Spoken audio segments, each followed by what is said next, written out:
Shalom, salam damai sejahtera bagi kita semuanya.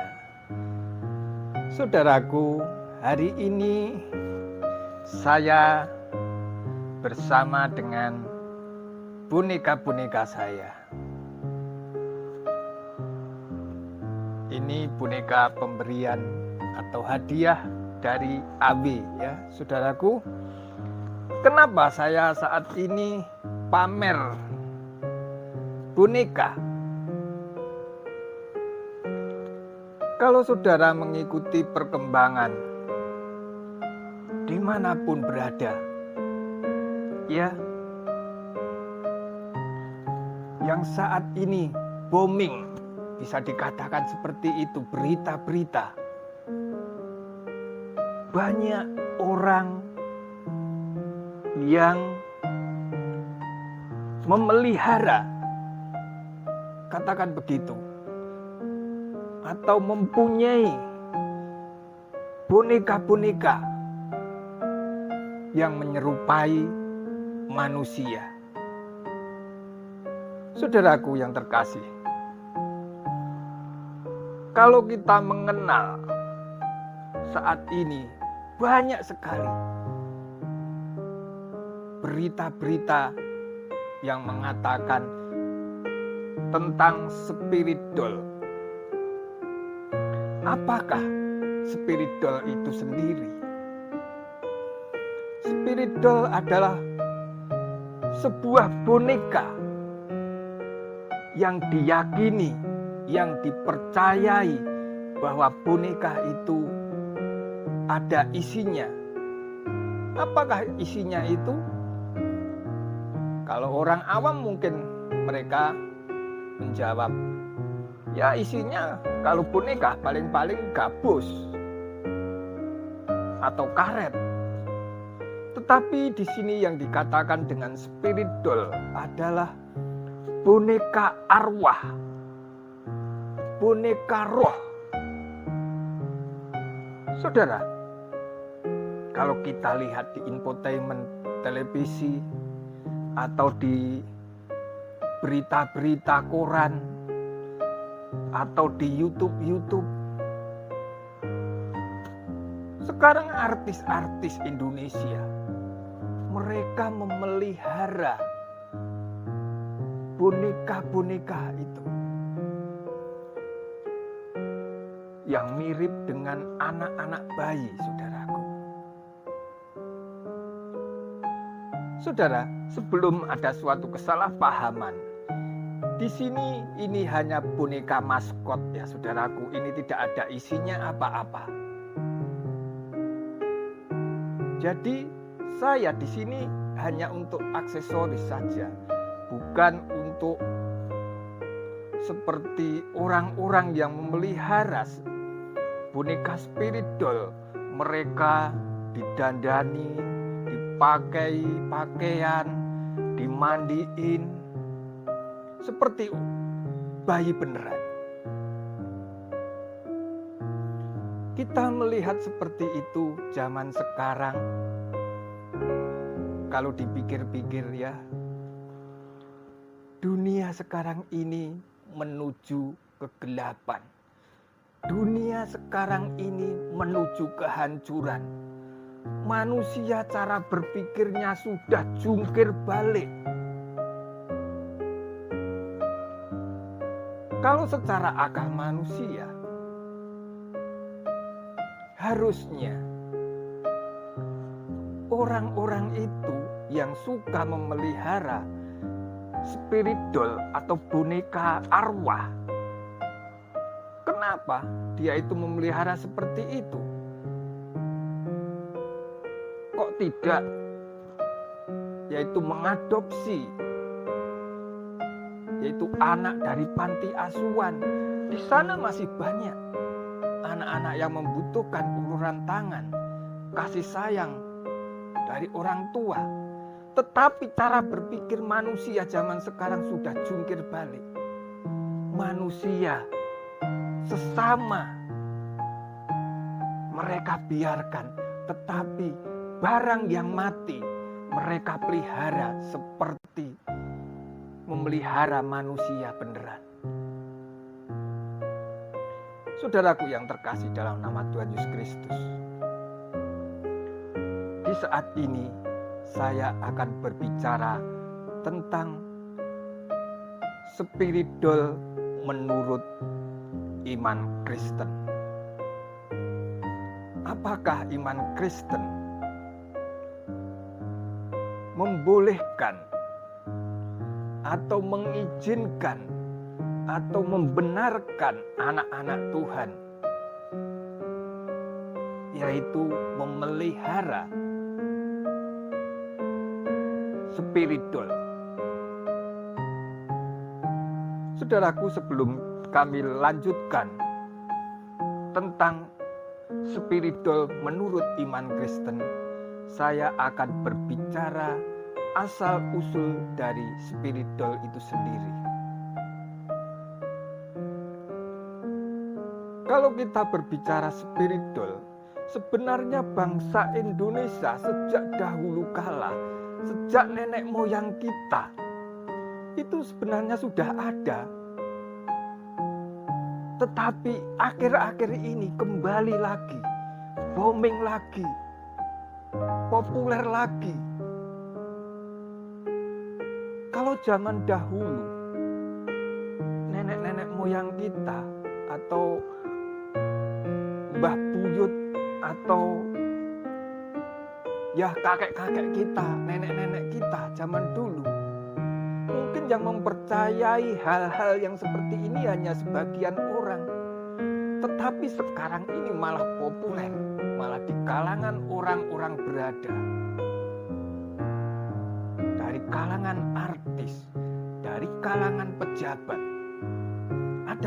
Ada apakah ini sebenarnya? Saudaraku, kalau kita berbicara tentang boneka spirit ini, boneka roh ini, nenek moyang kita sudah ada. Kalau di Jawa terkenal, contoh Jailangkung, itu juga spiritual, saudaraku. Ya, walaupun itu barang dari dari barang dari dapur, terus digambari seperti muka manusia, dikasih mata, kasih hidung, kasih mulut, terus dikasih pakaian. Jailangkung juga spiritual, saudaraku. Begitu juga kalau kita atau saudara pernah pergi ke Sulawesi, di Tanah Toraja. Kalau ada orang yang meninggal, di situ orang-orang di sana membuatkan yaitu boneka atau patung kayu. Nah, di situ mungkin dijampi-jampi atau diberi mantra-mantra apa supaya dikatakan ya roh atau roh-roh nenek atau leluhurnya bisa masuk di tempat itu. Di Toraja. Dan boneka itu, patung kayu itu bisa bergerak. Itu juga spiritual, saudaraku. Begitu juga, walaupun tidak 100% ya, di kalangan orang Sunda, wayang golek itu kan dibentuk menyerupai orang. Memang tidak semuanya wayang golek itu ada roh-roh yang ada di dalamnya, tapi ada sebagian dari wayang golek itu yang diberi atau dimasuki oleh kuasa-kuasa atau roh-roh yang tidak jelas sebenarnya asal-usulnya itu. Dan wayang golek itu dipercaya ini mempunyai kekuatan. Begitu juga seperti di Jawa, Jailangkung, di Sulawesi, Tanah Toraja, ya saudaraku. Itu memang secara tradisional. Belum seperti zaman sekarang. Zaman sekarang sudah bentuknya boneka, mirip muka manusia, mirip bayi. Ada rambutnya, dipakai pakaian yang bagus-bagus. Itu kalau menurut kebudayaan orang Indonesia memang sudah ada spirit doll itu. Tetapi yang booming zaman sekarang ini, mulainya itu dari mana?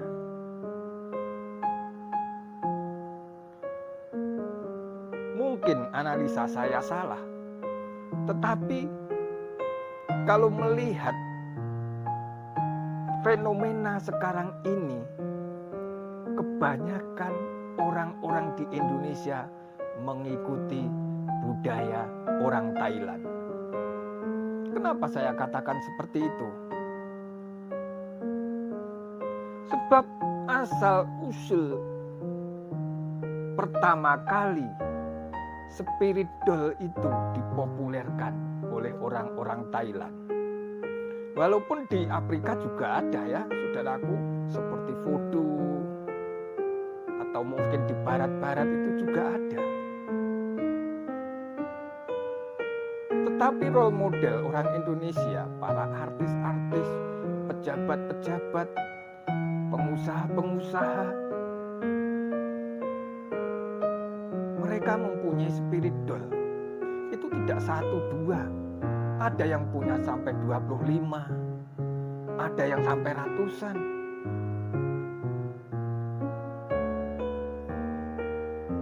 Saudaraku, kenapa saya mengatakan spirit doll yang jadi role model orang-orang Indonesia adalah spirit doll dari Thailand? Kita tahu, saudaraku, bahwa di Thailand itu juga ada yang namanya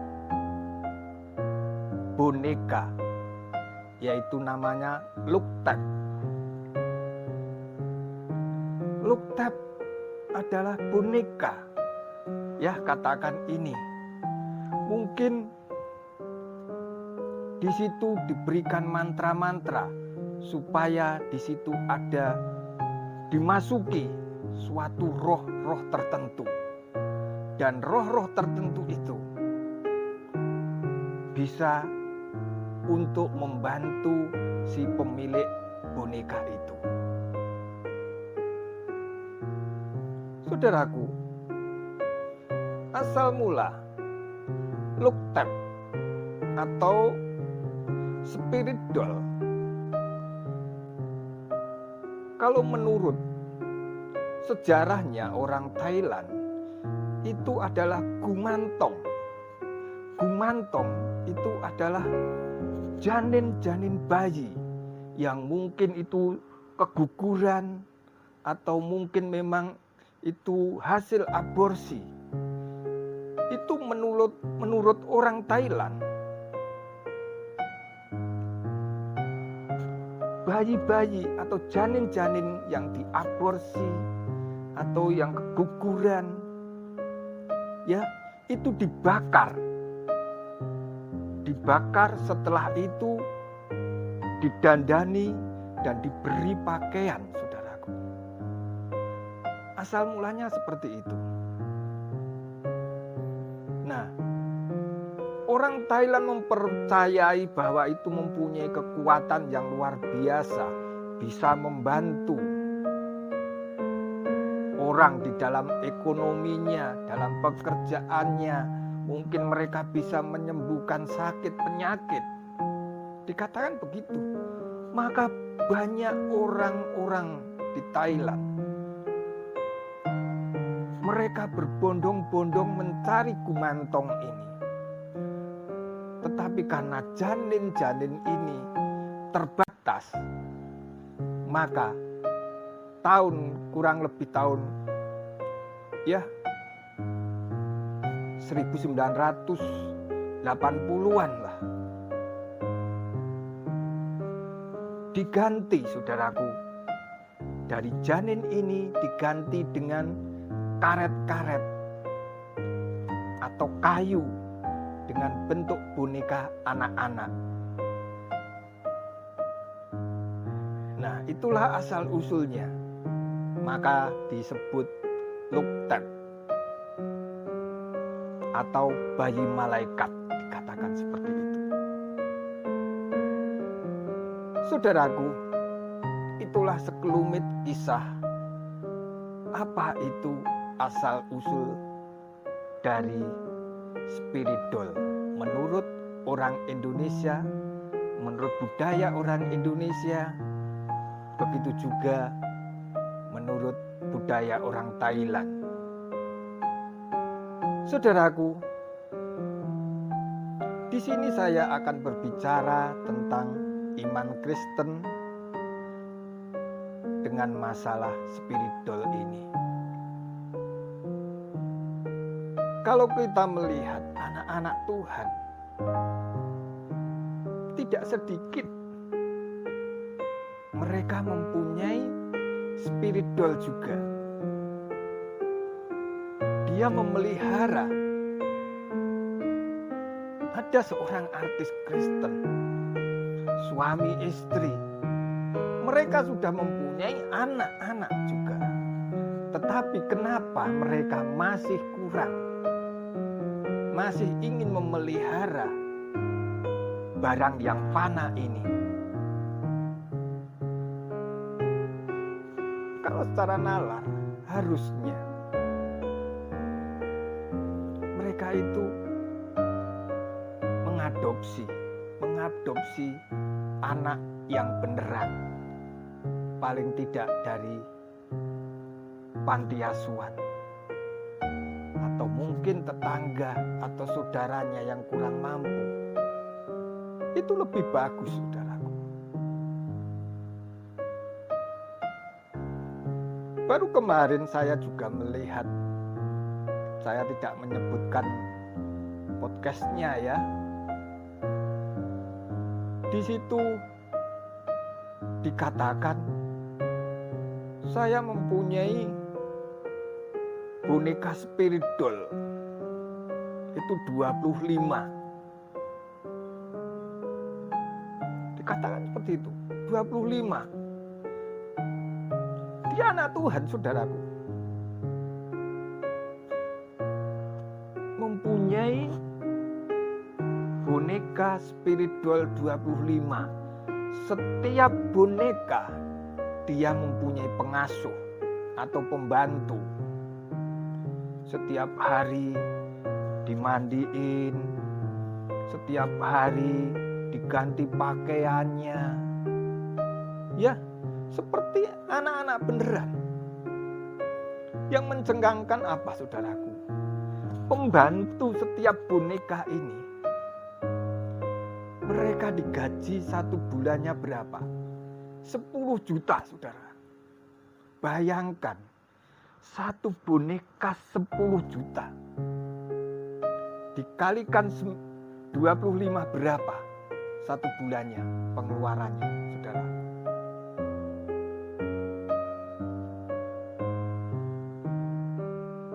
Pada waktu diwawancarai, saudara masih punya agama, saya masih. Saudara masih beribadah, saya masih. Tapi menurut kekristenan, iman Kristen, apakah dibenarkan itu semuanya?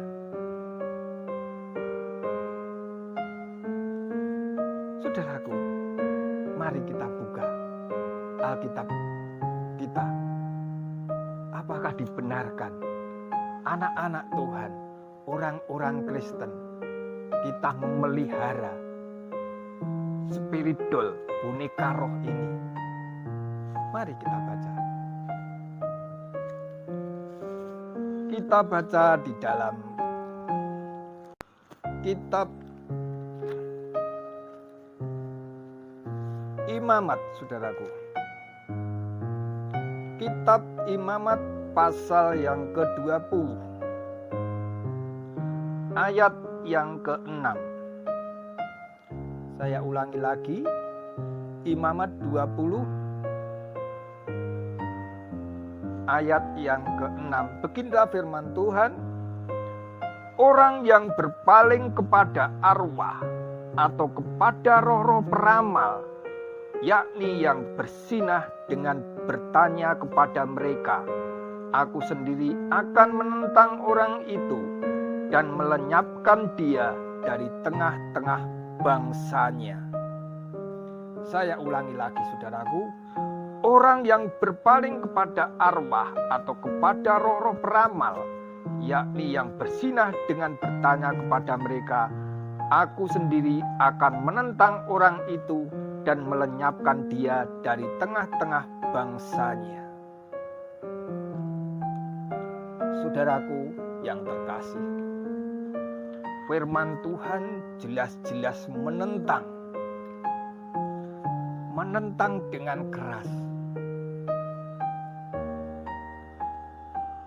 Bila mana anak-anak Tuhan meminta pertolongan atau meminta petunjuk kepada roh-roh peramal atau roh-roh yang menghinggapi segala sesuatu benda. Begitu juga dengan spiritual, saudaraku. Di sini akibatnya firman Tuhan mengatakan, kamu akan dilenyapkan.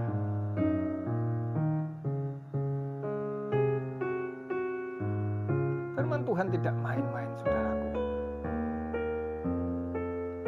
Mari kalau saudara sebagai anak-anak Tuhan, orang-orang Kristen masih menganggap suatu hal, contohnya benda-benda boneka itu adalah seperti benda itu ada kehidupan, ada suatu rohnya. Mari kita nyahkan itu semuanya. Sebab firman Tuhan tidak main-main. Kalau kita masih meminta pada roh-roh peramal, roh-roh yang menghinggapi di sesuatu benda, itu sama saja kita itu berzinah, saudaraku. Jadi berzinah itu artinya luas, saudara. Berzina adalah kita mempersekutukan hidup kita, mempercayakan hidup kita kepada suatu roh yang lain, kepada benda yang lain. Jadi arti berzinah itu banyak, saudara. Berzinahan dengan dunia, contohnya kita terlalu memandang hal-hal dunia ini lebih dari segala-galanya. Itu adalah perzinahan dunia. Begitu juga kalau anak-anak Tuhan masih memelihara boneka-boneka spiritual yang ada arwah-arwahnya untuk kita mintai petunjuk supaya kita diberi kesehatan. Itu sama saja kita itu berzina. Saudaraku, firman Tuhan tidak main-main. Kita hati-hati sebagai anak-anak Tuhan. Memang kuasa iblis, kuasa setan itu dengan halus berkata bahwa itu semuanya tidak ada apa-apanya, biasa-biasa saja. Orang-orang yang memelihara spiritual, saudaraku. Saya tidak berbicara tentang orang-orang yang tidak mengenal Tuhan. Tapi yang saya bicarakan saat ini adalah anak-anak Tuhan yang memelihara spiritual. Boneka-boneka arwah ini. Mereka hanya mengatakan ini hanya untuk relaksasi. Ya, karena saya kecapean di dalam kerja, seharian kerja, karena suntuk, ya saya memandangi boneka-boneka saya. Spirit doll ini, hati saya tentram. Apakah kita itu tidak tahu firman Tuhan? Firman Tuhan, kalau hatimu lesu, pikiran kita kacau, Tuhan Yesus sudah mengatakan, serahkanlah segala kekhawatiranmu kepadanya. Tuhan akan memelihara kamu. Tuhan akan memberikan jalan keluar kepada kamu. Kenapa kok kita malah memandangi boneka itu? Kita sudah merasakan damai. Lebih enak mana, saudaraku, kita memandang boneka atau lebih enak memandang anak-anak kita, memandang keluarga kita? Jelas-jelas bisa kita ajak komunikasi. Saya juga tahu bahwa boneka spirit doll ada kuasa-kuasa kegelapan.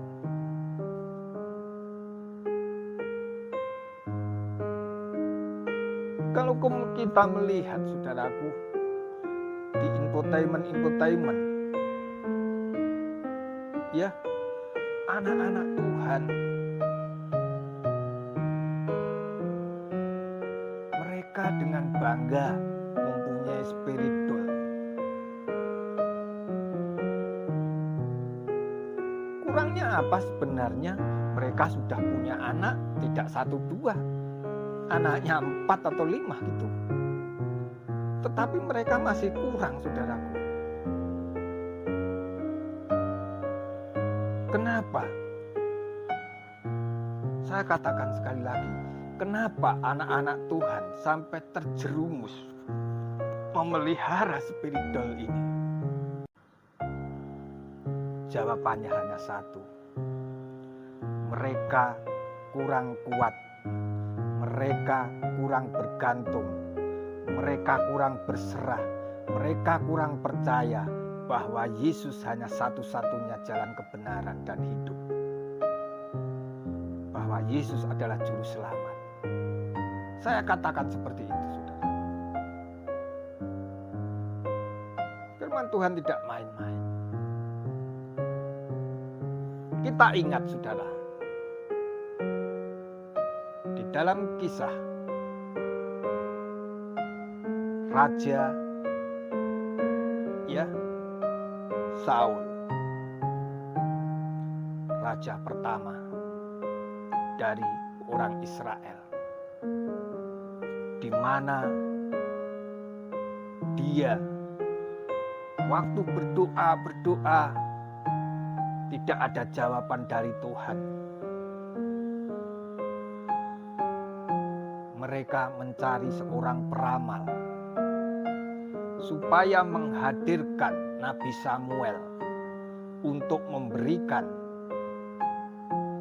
jawaban apa yang mereka perlukan oleh Saul ini. Saudaraku, kenapa Raja Saul sampai dia itu meminta petunjuk dari peramal, dari roh-roh peramal ini? Karena dia tidak bergantung, karena dia telah berdosa, karena dia mengandalkan pikirannya, mengandalkan kekuatannya. Kalau orang mengandalkan pikirannya, kekuatannya, mereka mencari jalan keluar dengan cara pikirannya, dengan kepandaiannya. Mungkin di dalam pikirannya Raja Saul, atau mungkin kita anak-anak Tuhan, ya tidak apa-apalah sekali-kali. Mungkin bisa mengatakan, itu hanya dosa kecil. Saudaraku, Di hadapan Tuhan tidak ada yang namanya dosa kecil atau dosa besar. Yang namanya dosa adalah dosa. Sebab Tuhan terlalu suci. Jadi Tuhan tidak pernah kompromi dengan dosa. Saudaraku, apa yang terjadi dengan Raja Saul setelah dia meminta petunjuk dari peramal ini? Apakah yang datang adalah benar-benar Nabi Samuel? Sebab Nabi Samuel sudah meninggal. Saudaraku, yang datang adalah kuasa setan, kuasa iblis. Saudaraku, jadi kita jangan pernah berpikiran bahwa itu yang datang adalah benar-benar orang yang kita panggil. Begitu juga mungkin orang yang memberikan boneka spiritual ini mengatakan yang masuk di boneka itu, di boneka ini adalah malaikat yang baik, atau yang di keyakinan yang lain dikatakan setan beragama, jin, ya, jin baik atau jin buruk. Kalau Kristen tidak ada yang namanya jin baik, jin buruk. Semua jin itu jelek. Jin setan perikem, ya, gendruwo, itu semua jelek, tidak ada yang baik. Jadi kita jangan terkecoh dengan perkataan-perkataan orang bahwa yang memasuki di boneka itu adalah roh yang baik. Kan dia bisa memberikan petunjuk. Ada yang mengatakan gitu, mungkin dia akan memberikan petunjuk supaya kalau pergi hati-hati. Pada waktu saya sakit, ya saya dekat. Waktu itu langsung saya sembuh. Saudaraku, kita harus ingat okultisme. Kuasa kegelapan itu tidak pernah, seperti dalam firman Tuhan dikatakan, iblis itu selalu merusak, membinasakan, membunuh. Memang kelihatannya di depan baik, memberikan jalan keluar, tetapi manusia itu kalau sudah terikat, dia melupakan siapa penciptanya, siapa Tuhannya. Mereka bergantung kepada yang dipercayai yang lain itu. Maka dari itu saudaraku, bukan hanya kepada orang-orang yang memelihara boneka spiritual saja, orang-orang Kristen yang masih bergantung kepada roh-roh yang lain, masih percaya kepada perdukunan, hati-hati. Di sini firman Tuhan dikatakan akan dibinasakan.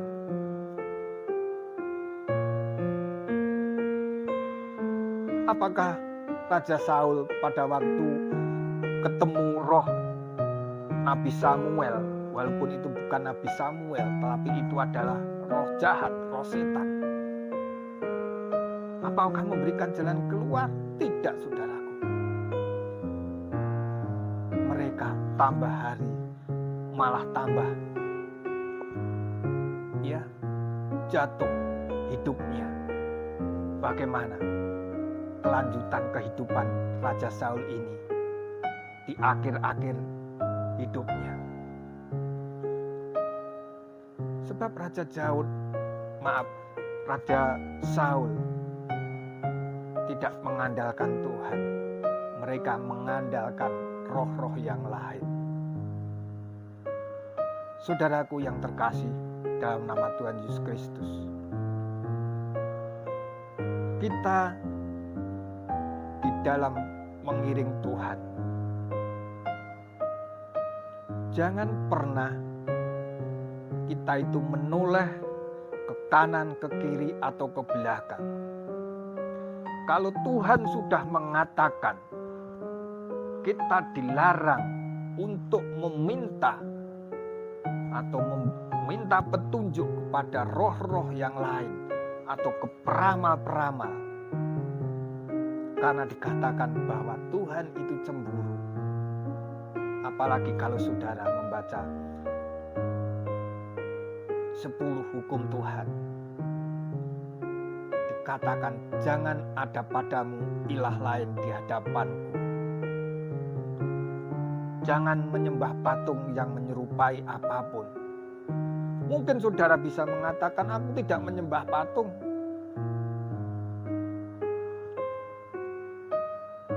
Memang penyembahan itu harus kita itu seperti orang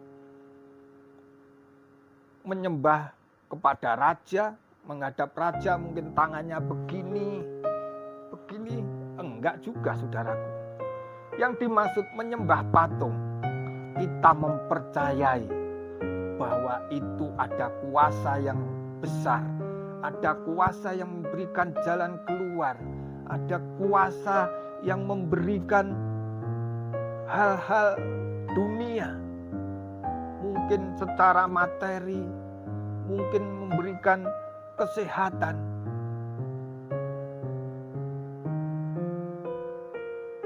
Itu juga menyembah patung, saudaraku. Patung bukan hanya seperti arca-arca saja. Boneka ini juga bisa dikatakan patung. Ini juga bisa menjadi berhala kalau kita mempercayainya. Benar, saudaraku. Maka kita harus hati-hati. Bukan saya tidak memperbolehkan ya kita itu mempunyai boneka. Saya juga punya boneka. Tetapi kita itu mempunyai boneka hanya untuk aksesoris, ya, untuk memperindah ruangan kita.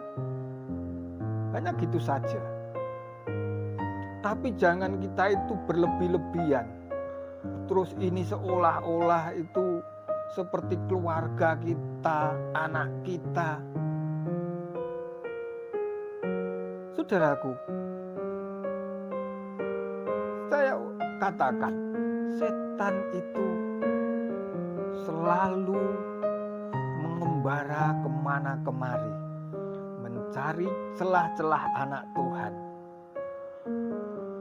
Di mana anak-anak Tuhan keliru melangkah, di situ setan mempergunakan celah walaupun sekecil apapun untuk mempengaruhi iman percaya kita, terutama lewat pikiran kita, lewat mata kita, lewat telinga kita, saudaraku.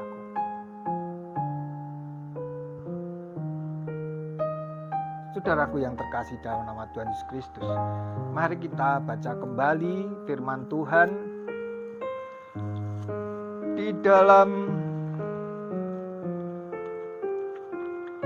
kitab 1 Yohanes. 1 Yohanes pasal 4 ayat yang pertama. Beginilah firman Tuhan.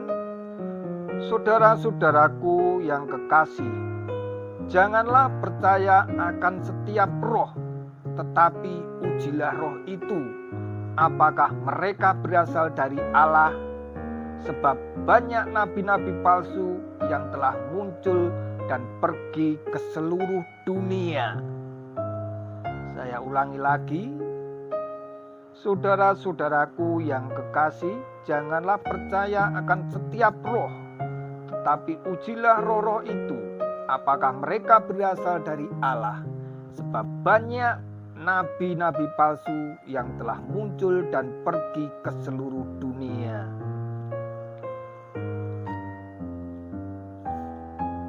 Saudaraku, di sini dikatakan kita harus menguji roh-roh itu. Apakah roh-roh itu berasal dari Tuhan atau roh itu berasal dari, katakan, bukan dari Tuhan. Kalau roh itu bukan dari Tuhan, pasti roh itu dari setan, dari kuasa kegelapan. Maka kita harus hati-hati.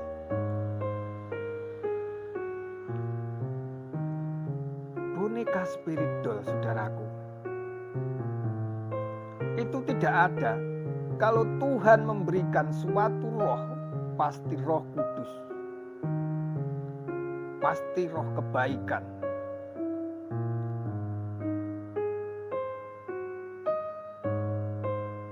Tuhan tidak asal-asalan, saudaraku, memberikan rohnya. Walaupun orang itu mengatakan nabi-nabi palsu, nabi-nabi palsu itu bermacam-macam, saudara. Entah itu paranormal, itu juga nabi-nabi. Tapi nabi-nabi palsu, mereka mengatakan, oh ini kekuatan putih, ini kekuatan hitam. Kita jangan terlalu percaya, jangan cepat-cepat. Oh iya, itu dikatakan oleh orang pintar ini bahwa itu ada kekuatan putih. Apakah setan tidak bisa mengubah dirinya dengan hal-hal yang kelihatannya baik? Bisa, saudaraku. Maka kita harus hati-hati. Kita harus menguji roh itu. Tapi kebenaran firman Tuhan sudah jelas. Bahwa Roh Kudus tidak pernah dia masuk kepada benda-benda, contohnya boneka. Tetapi Roh Kudus langsung menguasai pikiran kita, hati kita, hidup kita. Kalau pikiran kita benar, saudaraku, hati kita benar, kita merasakan sukacita, damai sejahtera. Kita tahu, oh ini kebenaran firman Tuhan, ini bukan kebenaran firman Tuhan. Itu adalah kuasa, adalah Roh Kudus yang melingkupi kita semuanya. Jadi roh itu kita harus menguji. Tidak ada Roh Kudus itu masuk kepada benda-benda seperti boneka, apalagi boneka spiritual, boneka roh. Itu pasti jelas-jelas adalah dari setan, kuasa kegelapan. Maka dari itu, saudaraku, kita harus hati-hati. Hari-hari ini adalah hari-hari yang jahat. Anak-anak Tuhan, mari kita berjaga-jaga dan berdoa supaya kita tidak jatuh dalam pencobaan. Firman Tuhan mengatakan seperti itu. Berjaga-jagalah dan berdoalah supaya kamu jangan masuk di dalam pencobaan. Roh memang penurut, tetapi daging lemah. Saudaraku, ada suatu pertanyaan kepada saudara. Kita sudah kenal Tuhan. Kita mempercayai, kita mengimani. Tetapi firman Tuhan ini kekal selama-lamanya. Mengatakan, berjaga-jagalah dan berdoalah.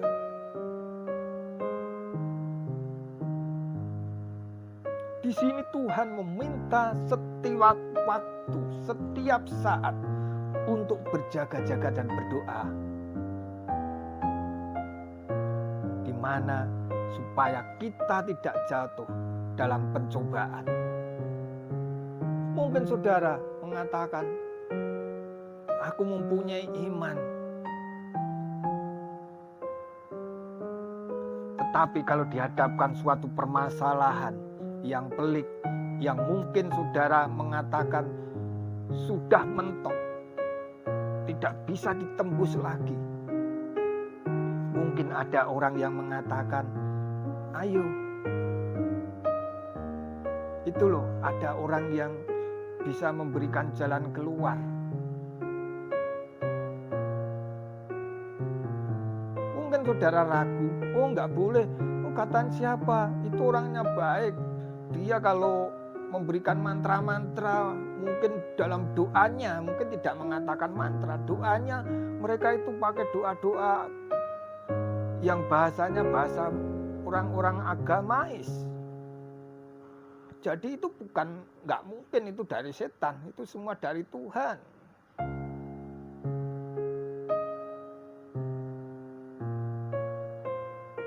Saudaraku, firman Tuhan mengatakan berjaga-jagalah dan berdoalah supaya kamu jangan masuk dalam pencobaan. Roh kita memang ingin menuruti kehendak Tuhan, tetapi selama kita masih di dunia ini, selama roh kita itu masih di dalam daging ini, kita masih lemah, saudaraku. Kita tidak bisa munafik, saudara. Mungkin saat ini kita bisa mengatakan, aku tidak mau begini, aku tidak mau begini. Tetapi saat saudara keluar dari ruangan, mungkin saudara keluar kota atau kemana, baru saudara mengatakan, aku tidak mau gini. Tetapi saudara, kedagingan saudara, oh ada gini ya, gimana ya? Saudara pasti kompromi dengan dosa. Maka kita harus hati-hati. Kita harus berjaga-jaga. Kita harus berdoa.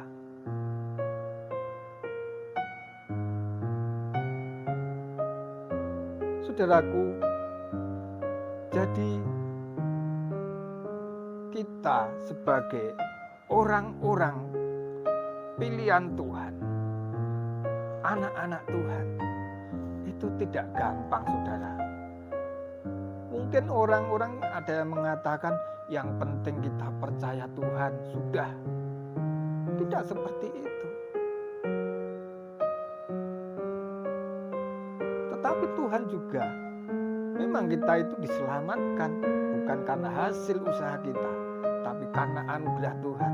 Tetapi Tuhan juga meminta dengan syarat-syaratnya, supaya kita tetap setia, tetap mengimani, tetap teguh, tetap kokoh.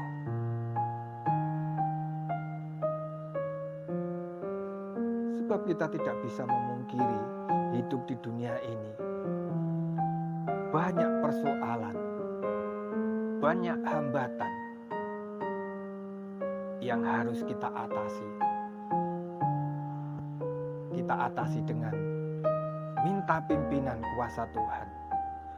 Sebab saudaraku, kita sebagai anak-anak Tuhan, sekali lagi saya katakan, kita sebagai anak-anak Tuhan harus waspada. Ini adalah hari-hari akhir. Dunia dikatakan sudah tua. Dunia ini sudah mendekati akhir. Segala sesuatu, ya, segala sesuatu keluar semua. Sekarang itu tidak ada yang namanya tedeng aling-aling, ya, tidak ada yang ditutup-tutupi. Sekarang itu bebas. Lihat tahun-tahun mungkin nenek-nenek kita,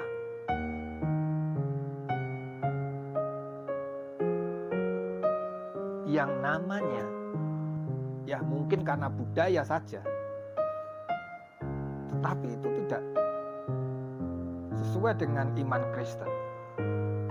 Ya, budaya-budaya diskotik, budaya-budaya bikini, sekarang sudah biasa, katakan seperti itu. Malah di televisi, orang dengan bangga mengakuinya, saya LGBT.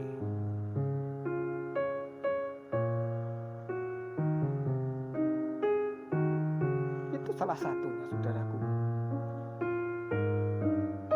Tetapi banyak juga yang membela orang-orang seperti itu. Apakah kita sebagai anak-anak Tuhan, orang-orang Kristen, kompromi dengan dunia ini?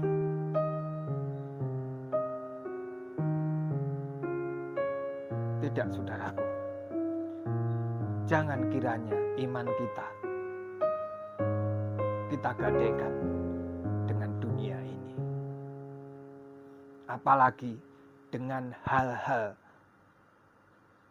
ya bisa dikatakan hal-hal yang sepele, tetapi menghambat keselamatan yang diberikan Tuhan kepada kita. Seperti tadi saya katakan, banyak anak-anak Tuhan, mereka dikatakan setiap minggu pergi ke gereja, memuji Tuhan, tetapi mereka masih mempunyai boneka spirit doll. Kalau begitu dia itu menduakan Tuhan. Walaupun dia mengatakan tidak, itulah pikiran dia itu sudah dikuasai oleh kuasa kegelapan.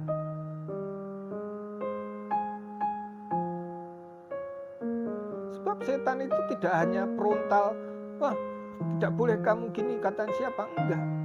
Setan itu juga mencampur adukkan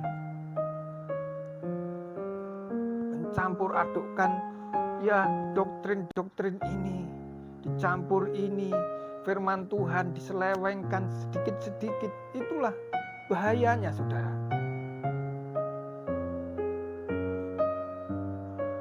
Maka dari itu, saudaraku, apabila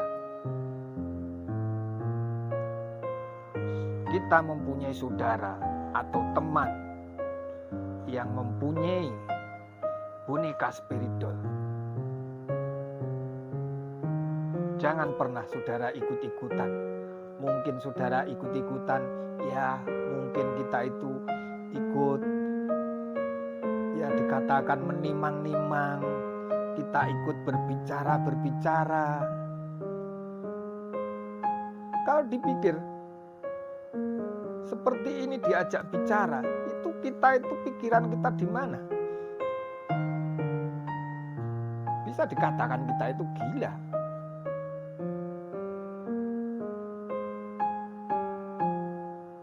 Tapi suatu saat kalau kita terlalu pikiran kita, hati kita terfokus kepada hal-hal yang tidak berkenan kepada Tuhan, terutama boneka spiritual, saudaraku,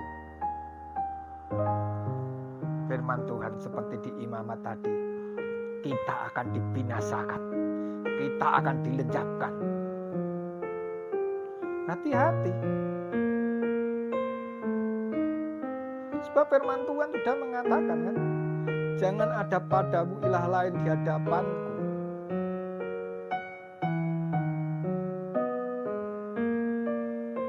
Kenapa anak-anak Tuhan masih coba-coba,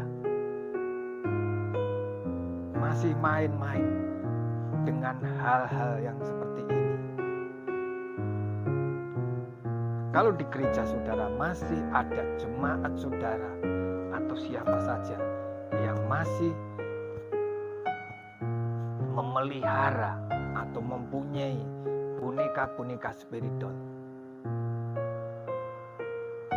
saudaraku harus berani bertindak. Saudara harus berani mengatakan, itu tidak berkenan di hadapan Tuhan. Kalau kita tidak mau menolak seperti itu, kita tidak mau memberitakan kebenaran itu, kita juga sudah kompromi dengan dosa itu. Mungkin yang mempunyai boneka spiritual ada seorang pengusaha atau artis yang di gereja saudara. Mungkin saudara jangan takutlah, wah nanti persembahan saya, perpuluhan saya hilang kalau saya tempelak. Saudaraku, kita jangan takut. Kebenaran firman Tuhan, kalau kebenaran firman Tuhan kita katakan ya, iya. Kalau itu bukan kebenaran dari firman Tuhan, katakan tidak, ya tidak, saudaraku. Jangan pernah kita kompromi dengan dosa. Sebab kalau kita tidak memberitakan itu semua kepada jemaat kita, kepada saudara-saudara kita seiman, kita sendiri yang dimintai pertanggungjawaban oleh Tuhan itu sendiri. Hati-hati saudara. Maka dari itu, firman Tuhan kali ini, ya, spiritual menurut iman Kristen itu tidak benar, tidak berkenan di hadapan Tuhan. Itu adalah penyesatan supaya anak-anak Tuhan digiring hidupnya, pikirannya untuk kepada ilah-ilah lain. Saudaraku yang terkasih dalam nama Tuhan Yesus Kristus, kiranya firman Tuhan renungan kali ini membuka mata hati kita, membuka hati kita, apa itu yang tidak berkenan di hadapan Tuhan.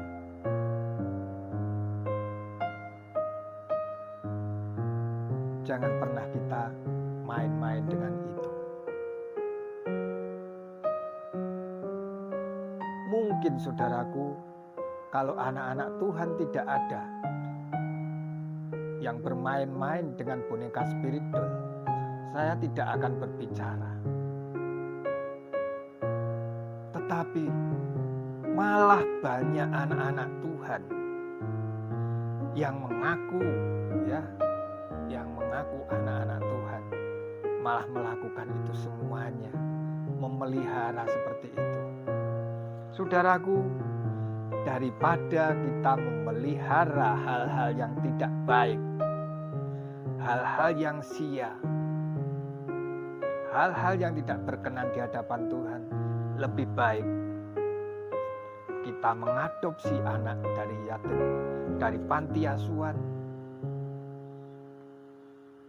Seperti tadi saya katakan, mereka mempunyai pembantu satu boneka saja digaji 10 juta satu bulan. Daripada seperti itu, kita mempunyai kelimpahan, lebih baik kita berikan kepada orang yang kurang mampu.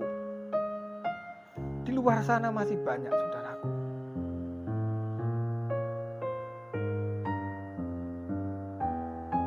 Apa gunanya, saudara, kita pegang boneka seperti ini, kita kasih makan, kita kasih minum, emangnya ini apa? Ini sampah, saudaraku. Ini hanya aksesoris. Maka dari itu kita harus hati-hati sebagai anak-anak Tuhan. Biarlah hidup kita berkenan di hadapan Tuhan. Hidup kita biarlah menjadi berkat, bukan hidup kita menjadi kutuk, saudaraku. Puji Tuhan, Tuhan Yesus memberkati. Amin.